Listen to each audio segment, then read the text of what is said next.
Hello friends, आज के इस वीडियो में हम बात करने वाले हैं। सुप्रीम कोर्ट ने मंगलवार को यानी कि कल एक ऐतिहासिक फैसला सुनाते हुए ये कहा है कि जो तमिलनाडु के गवर्नर हैं RN रवि, इनके द्वारा 10 लंबित विधेयकों को मंजूरी रोकने के फैसले को अवैध और कानूनी रूप से त्रुटिपूर्ण करार दिया है। तो ये फैसला सुप्रीम कोर्ट ने दिया है गवर्नर की शक्तियों से रिलेटेड। अब इस वीडियो में हम ये जानेंगे कि गवर्नर की शक्तियों में कौन सा परिवर्तन या चेंजेस किए गए हैं सुप्रीम कोर्ट के द्वारा। तो चलिए शुरू करते हैं और समझाते हैं। अगर चैनल पर नए हैं तो हमारे चैनल को सब्सक्राइब कर लीजिए, वीडियो अच्छी लगे तो लाइक कर दीजिए। तो चलिए समझाते हैं। In a significant ruling on the powers of the governor, Supreme Court on Tuesday set aside Tamil Nadu Governor RN Ravi decision to withhold assent to 10 pending bills, terminating it illegal and erroneous in law. राज्यपाल के शक्तियों पर एक महत्वपूर्ण फैसले में supreme court ने मंगलवार को तमिलनाडु के राज्यपाल RN रवि इनके द्वारा 10 लंबित विधेयकों पर मंजूरी रोकने के फैसले को अवैध और कानूनी रूप से त्रुटिपूर्ण करार देते हुए खारिज कर दिया है। और ये जो फैसला है सुप्रीम कोर्ट के विपक्ष शासित राज्यों में राज्यपाल की भूमिका पर असर डालेगा, क्योंकि इन राज्यों के केंद्र के साथ राजनीतिक रूप से तनावपूर्ण संबंध हैं। ठीक है माय फ्रेंड, समझ गए थीम क्या है। अब समझते हैं कि गवर्नर के पास वो कौन सी शक्तियाँ होती हैं किसी भी बिल को असेंट देने में। What does Constitution say about governor's role in giving assent to bills passed by state legislature। यहाँ पे माय फ्रेंड्स दो आर्टिकल का जिक्र किया गया है, आर्टिकल 163 और आर्टिकल 200। आर्टिकल 163 ये कहता है कि जो राज्यपाल की शक्तियों से मतलब आर्टिकल 163 राज्यपाल की शक्तियों से संबंधित है और आर्टिकल 200 विशेष रूप से विधेयकों को स्वीकृति देने के मुद्दे से संबंधित है माय फ्रेंड्स। तो समझ गए आर्टिकल 163 और आर्टिकल 200।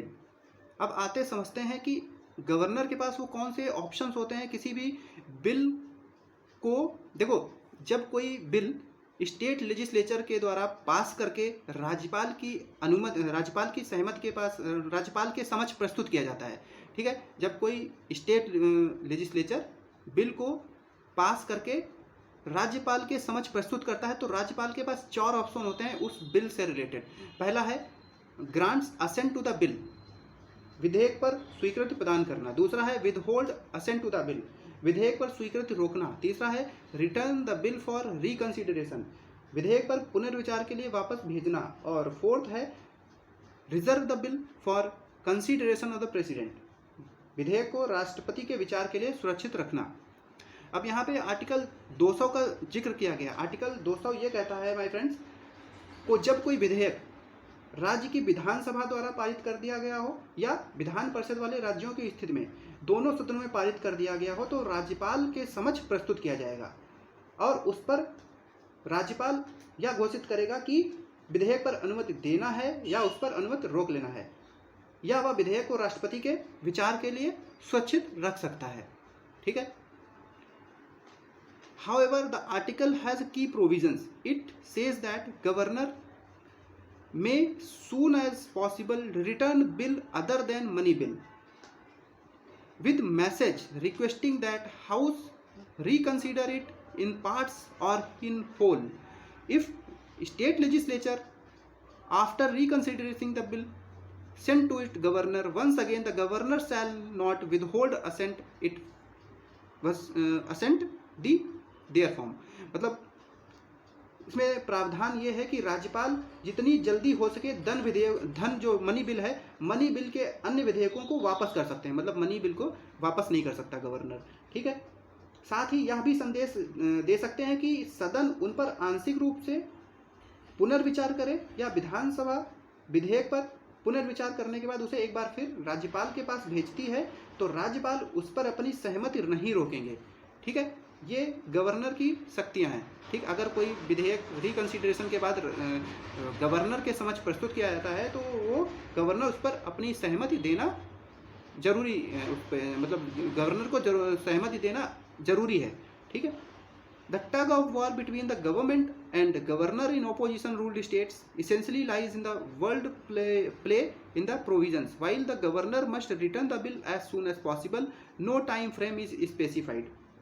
विपक्ष शासित जो राज्य हैं, इसमें सरकार और राज्यपाल के बीच टग ऑफ वॉर मुख्य रूप से प्रावधान में शब्दों के खेल में निहित है। मतलब आए दिन जो सेंटर और स्टेट हैं, इनके जो टसल सुनने को मिलती है। राज्यपाल ने किसी भी बिल को रोक लिया है, उस पर सहमति नहीं दी है, ठीक है। तो इसमें ये बताया गया कि राज्यपाल को विधेयक को जितनी जल्दी हो सके वापस करना चाहिए, क्योंकि इसके लिए कोई टाइम लिमिट नहीं स्पेसिफाई है, ठीक है।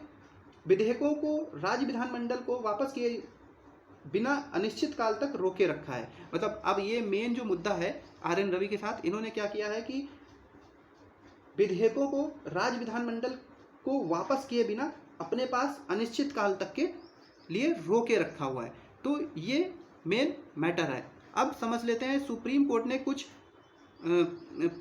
डिसीजंस दिए हैं। जैसे पहला डिसीजन है 2016 में, in its landmark 2016 ruling in the Arunachal Pradesh Assembly case Nabam Rebia and Bamang Felix versus Deputy Speaker, the Supreme Court had discussed aspect briefly.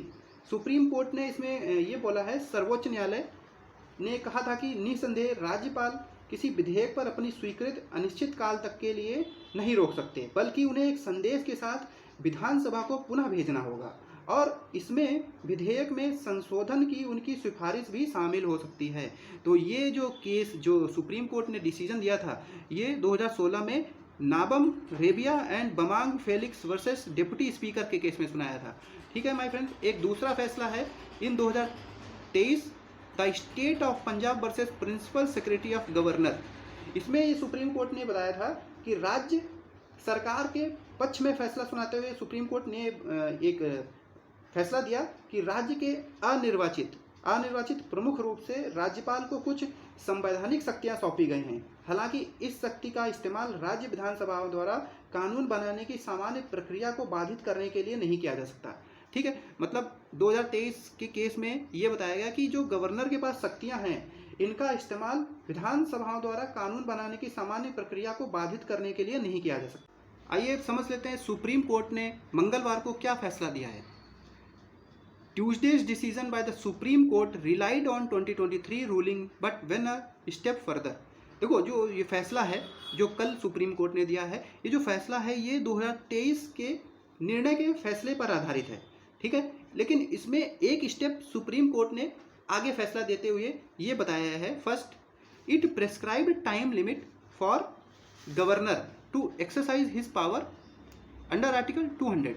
देखो गवर्नर के पास जो आर्टिकल 200 के तहत जो पावर हैं, इसमें अब टाइम लिमिट का जिक्र कर दिया गया है कि एक टाइम लिमिट में किसी भी बिल को आप अपनी सहमति स्वीकृति देनी होगी, ठीक है।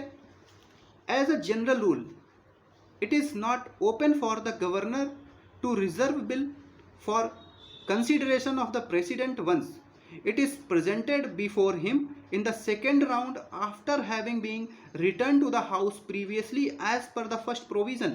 The only exception to this general rule is when the bill presented in the second round is different from one presented to the governor in the first instance, the bench said.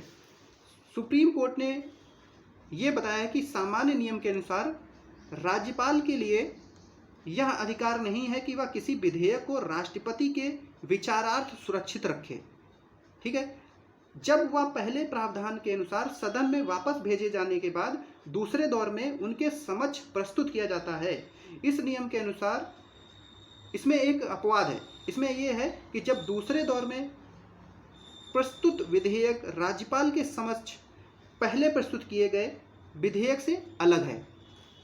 इसमें यह कहा गया है, in case of reservation of bill for the consideration of president contrary to advice of the state council of minister, the governor shall make such reservation bill within maximum period of 3 months in case of presentation of bill before reconsideration in accordance with the first provisions of article 200. The governor must grant assent 4th with subject to maximum period for 1 month. इसमें कहा गया है कि राज्य मंत्रिपरिषद की सलाह के विपरीत राष्ट्रपति के विचार के लिए विधेयकों के आरक्षण के मामले में राज्यपाल 3 महीने की अधिकतम अवधि के भीतर ऐसा आरक्षित करेंगे। अब इनको एक टाइम लिमिट दे दिया गया है कि 3 महीने के लिए आप किसी भी बिल को राष्ट्रपति के कंसीडरेशन के लिए आप उसको रिजर्व रख सकते हैं। ठीक है। विधेयक की स्वीकृति के मामले में राज्यपाल 1 महीने की अधिकतम अवधि के अधीन तत्काल स्वीकृति प्रदान करनी होगी। और इसमें यह भी कहा गया है कि अब अधिकतम 1 महीने में किसी भी बिल पर आप अपना फैसला दे देंगे। ठीक है।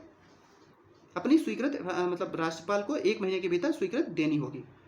The ruling is also significant because court exercise power article 142 of the constitution and declare the 10 bills having received assent given to the unduly long period of time which these bills were kept pending by governor before the ultimate declaration or withholding of assent in law in view of the scant respect shown by governor to the decisions of the similar matter earlier।